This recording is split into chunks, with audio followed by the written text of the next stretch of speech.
Hello and welcome to It's a Code U, mental health support for those working in healthcare. This is a podcast created for healthcare employees to explore not only issues relating to mental and emotional health, but also unique challenges that those working in healthcare are faced with. Your hosts are Adina Tucker, a licensed clinical social worker with Dartmouth Health, and Jennifer Hinsey, an MSW also with Dartmouth Health.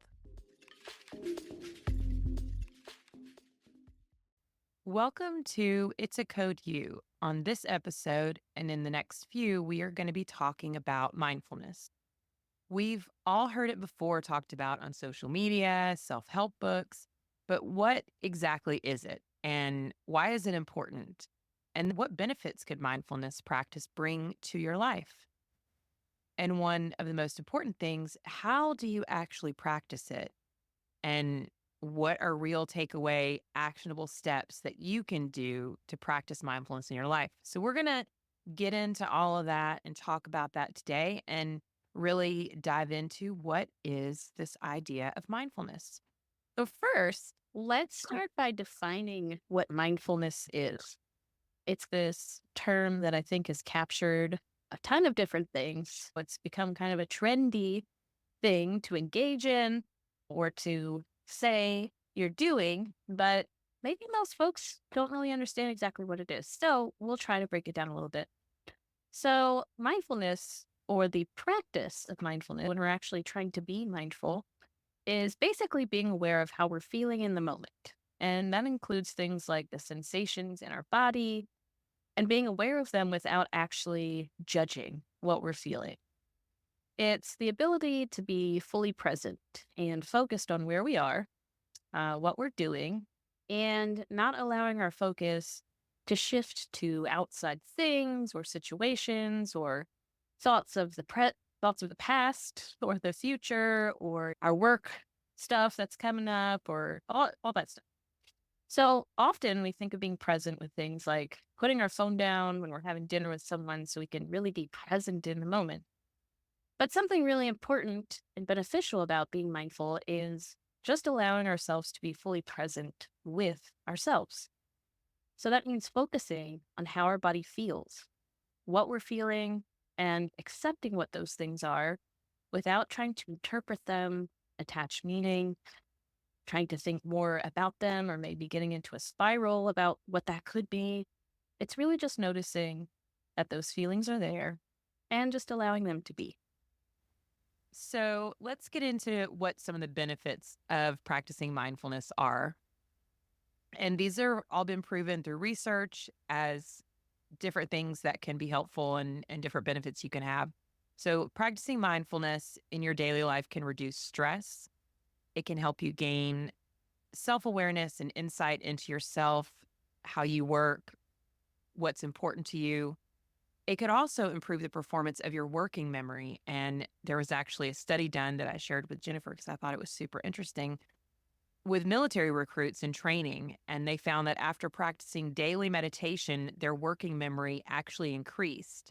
And that's important because stress can negatively impact our working memory.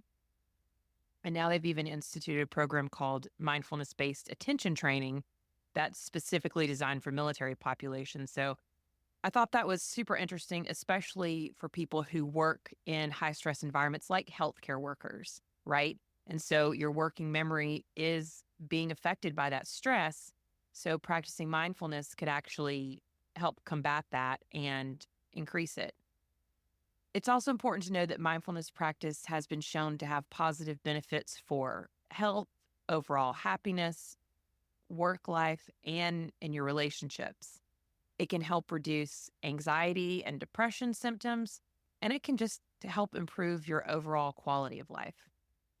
Yeah, that's excellent and really fascinating, the study using it in military populations. And certainly, yeah, I agree. Healthcare folks could definitely make use of mindfulness skills as well. And I think, too, it's really important to just know that mindfulness and the different mindfulness practices are evidence based. So this isn't something just We're drawing it out of the air. It's not just something that's caught a trend in the moment. There really is evidence to support all of these different benefits that Adina just mentioned. And because with regular practice of different mindfulness exercises, it's kind of like rather than being led on autopilot by our emotions or being influenced by negative past experiences or fear of the future, we really can teach ourselves to harness the ability to root our mind just in the present. And maybe, hopefully, with more practice, deal with life's challenges in a much more clear minded, calm kind of way. So, we're going to talk about a few different practical ways that we can practice mindfulness in our everyday life. So, journaling, of course, can take many different forms. Perhaps you are interested or lean more towards gratitude journaling.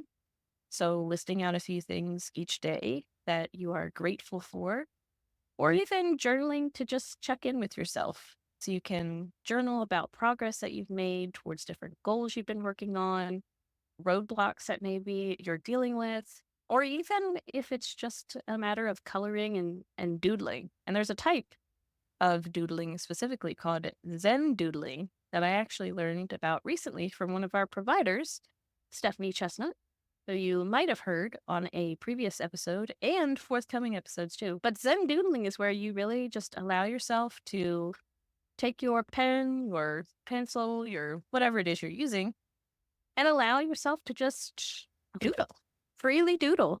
There's no judgment, there's no constraints, no expectations. You just allow yourself to be in the moment and create in a very simple kind of way. It's very soothing. There's also a body scan, and this is a type of meditation that focuses on paying attention to each part of your body and any sensations or feelings you're having at each particular part until you work your way down or up your entire body. Now, I will say body scans you can go for a really long period of time. You can even make them as simple as like a 2-minute sort of exercise. A couple of other practical ways to practice mindfulness are meditation. And we've all heard about meditation is pretty effective to reduce stress. It is a way to train your attention to get to a mental state of calm concentration and positive emotions, according to the American Psychological Association. Your attention gets focused on what's happening in the present. So, shifting awareness to your breath, your thoughts, your physical sensations, and acceptance during meditation means that you observe your feelings and any sensations without judging or responding or reacting. You just take note of them and let them be. And there are meditation classes you can take. There are scripts to start practicing on your own. There's a bunch of different types of meditation. So you can really go down the rabbit hole and find what works best for you. There's also daily gratitude practices. And gratitude can be associated with sleeping better, lower blood pressure. It can also help strengthen your relationships, and it can help increase self-esteem. And different ways you could do that are you could do a gratitude journal, which we talked a little bit about, where you can write down what you're grateful for each day.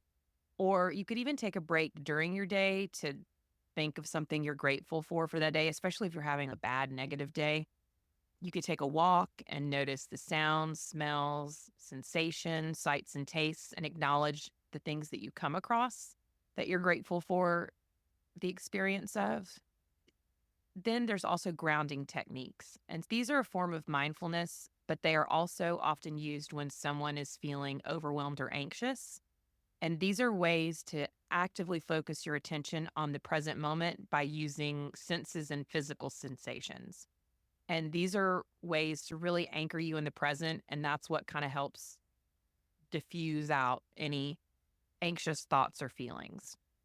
And if you find one that works well for you, they can be pretty effective, honestly.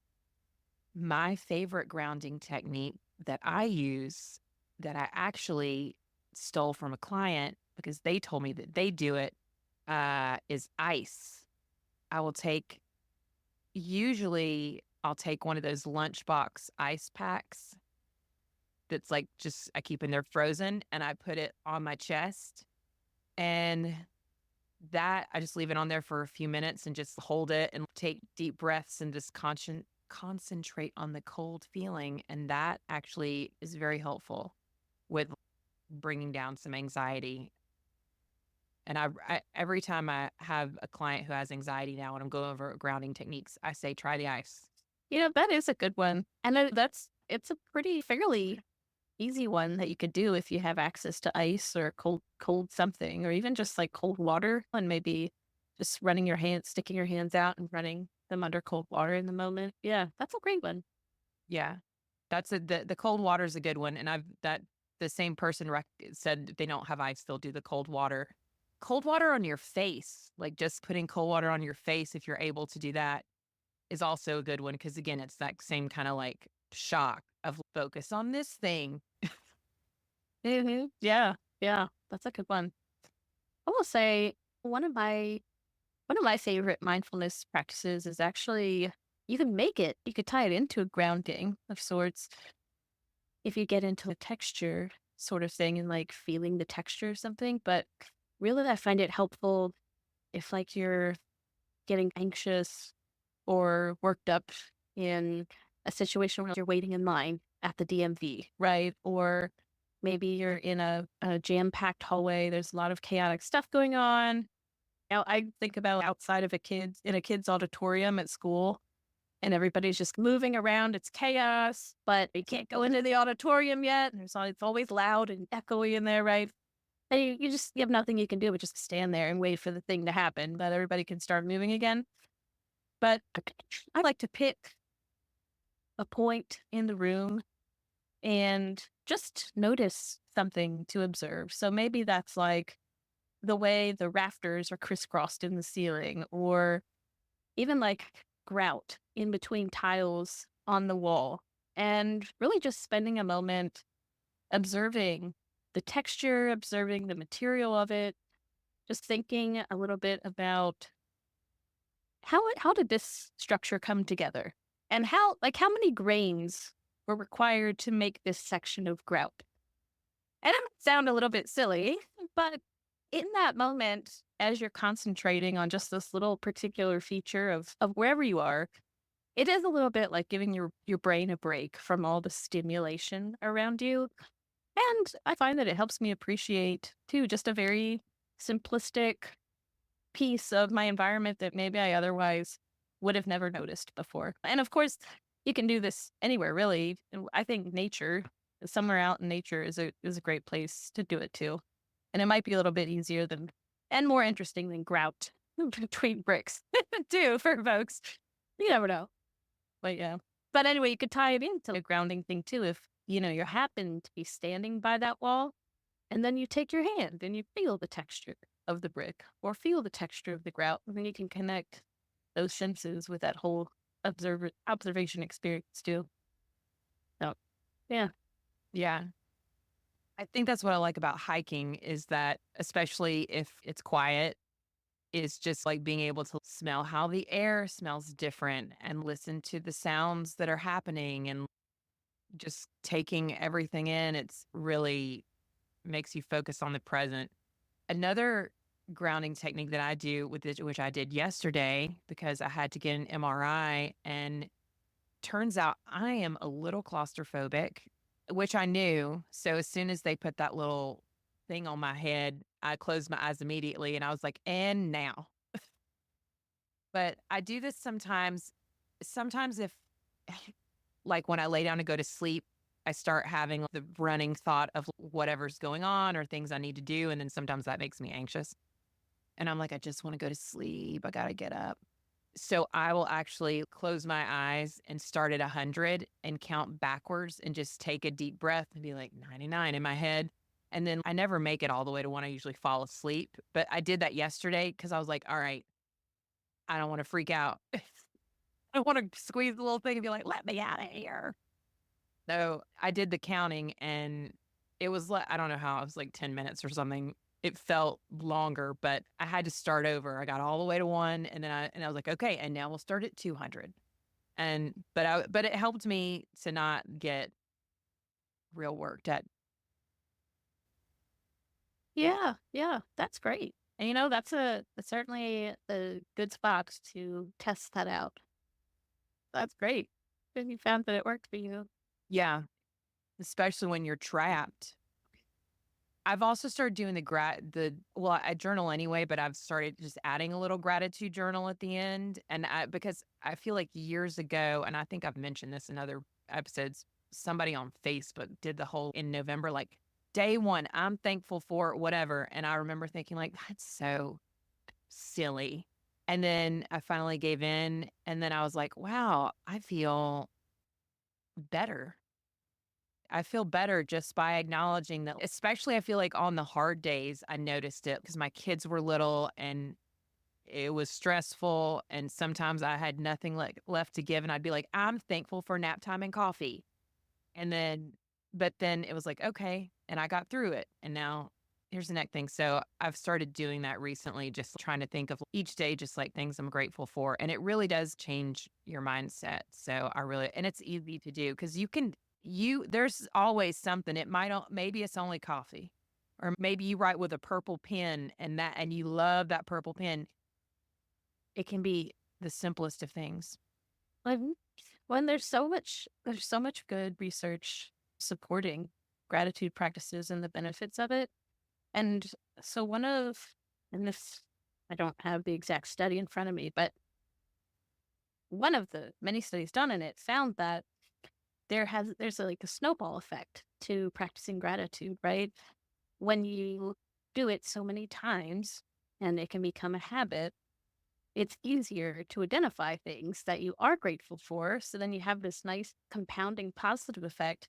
But what's also interesting about that is in the study, they found that when folks stopped their active gratitude practice, and in the study, they were writing letters of gratitude every day or every week, the benefits of that practice, even though they stopped that particular week, it continued on for at least 2 weeks beyond actively practicing it. So that's a pretty compelling evidence of, hey, practicing gratitude every day can really change your outlook on life for the better, boost your happiness and all that good stuff.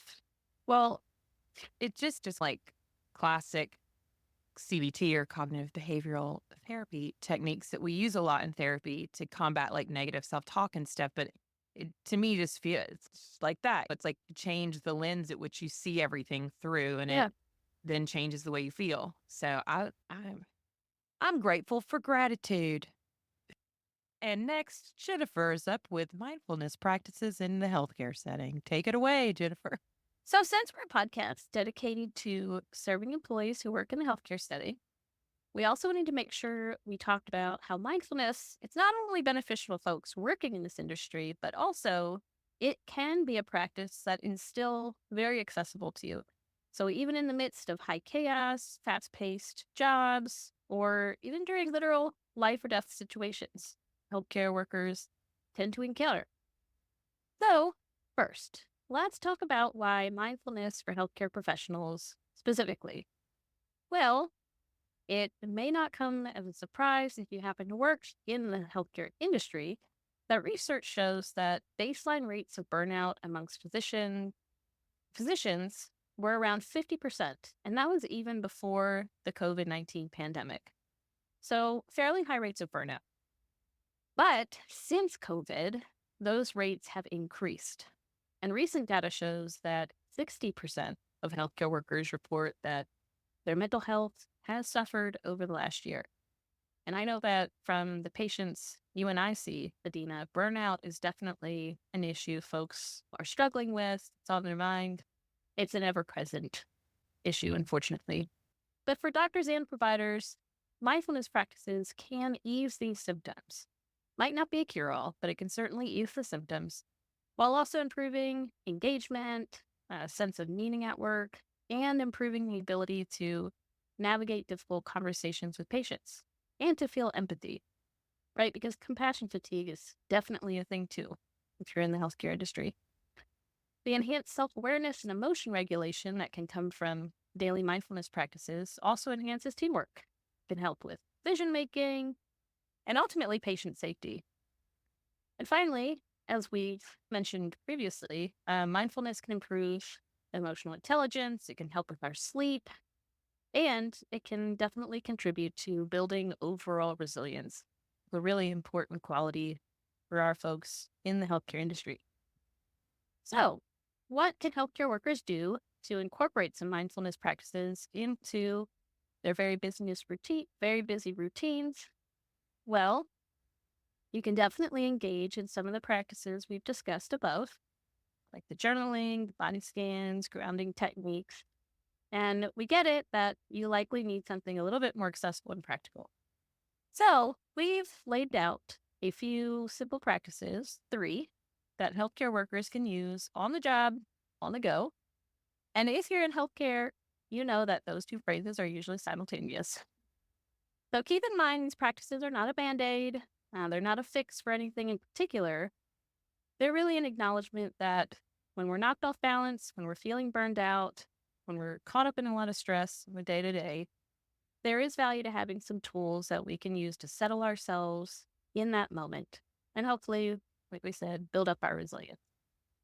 And also, these practices are recommended by Dr. Mark Birkin. He is a pediatrician and author, professor, and a mindfulness teacher specializing in neurodevelopmental behavioral pediatrics. So, Adina, do you mind to introduce our first healthcare mindfulness practice? Sure. So, first, we're going to do a simple breathing practice. And with each movement of the breath, there is a physical sensation, and that sensation is always here. It's a way to adjust and come back to what we are meant to be doing in the next moment, or what would be the most valuable thing we can do for ourselves or for someone else. So take the next 7 breaths with that perspective. You can start wherever you are. You can be sitting or standing. Breathe in 1 and breathe out 1. And continue with this rhythm for 7 breaths. And this is something you can come back to after a crisis or before going into a challenging moment. It's a good way to ground yourself and find a way to settle down, especially if you have something. Sometimes I used to work in inpatient hospitals, and sometimes you'd have a patient who is having a crisis and you are just doing all the things and then everything's better, but then sometimes you're still in the crisis mode. So this is a good way to just take a minute and bring yourself back to baseline. Hmm.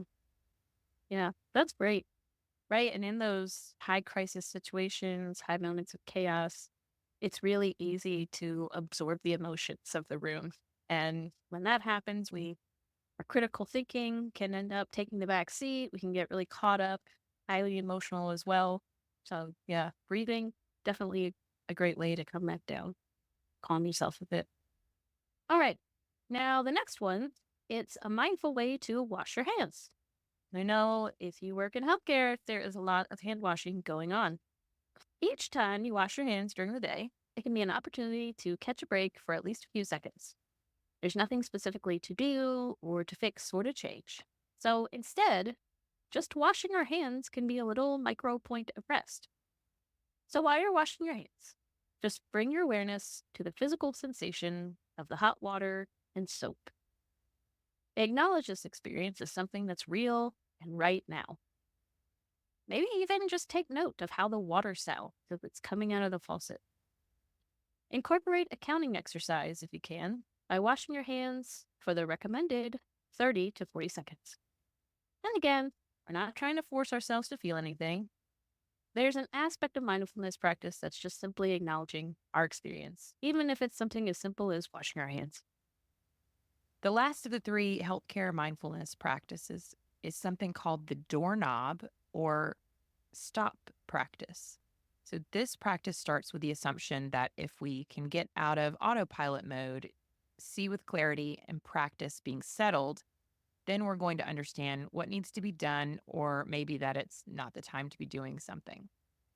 So, S stands for stop what you're doing.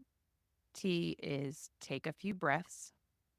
O is observe and check in with what's going on around you.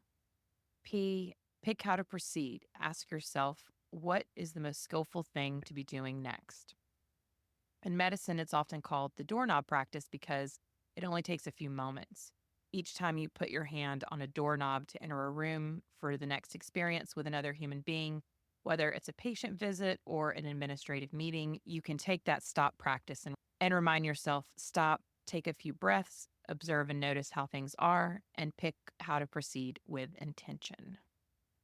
I like that one. I feel like that's good for whether you're in healthcare or not, honestly. Especially if you're feeling super emotionally activated and you're more likely to be reactive to something. Do we have any other closing thoughts? I don't, but I really enjoyed this discussion with you, and I hope folks have gotten something that they can take away that's usable, practical, and hopefully start practicing mindfulness in their everyday life. I agree. And I think often when people do think it's like mindfulness equals meditation. And I think meditation is one of those things either people are totally into it or they think that's hogwash. That's some sort of hippie thing or whatever. Maybe I'm Mhm. just thinking of people that I've heard around here. But, and I think it can feel strange if you've never done it, but I think that it's important for people to know there's all kinds of different ways to practice mindfulness. You don't have to do meditation. Mhm. It is, I think, one of the good ways to do it, one of the best ways to do it. And there's also a bunch of Yeah. different types of meditation. So Mhm. you don't have to necessarily be with somebody and do it. You can do it on your own. But I think just finding a mindfulness practice that works Mhm. for you that you can incorporate into your daily life so you can have those Yeah. benefits. That's really the takeaway I want people to have, is to really just be open to seeing what's out there and finding what fits best for you because we're all different. Yeah. Yeah. And it's a learning process, right? And it's skill building. So if you feel intimidated by even attempting, just remember there's no judgment in it.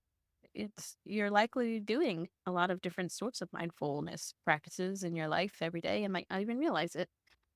But Yeah. it's just learning a skill and practicing, and anybody can do it. Yeah. I agree. Well, today, we have gone over a broad overview of mindfulness and what it is, why it's helpful, and a few ways you can put it into practice. So, over the next month or so, we're going to go a little more in depth with some of the mindfulness practices and give you some practical takeaways that you can use in your daily life. So, look forward to that. And we appreciate you listening. And if you have any feedback or questions, please email us at dhbhs.media@hitchcock.org.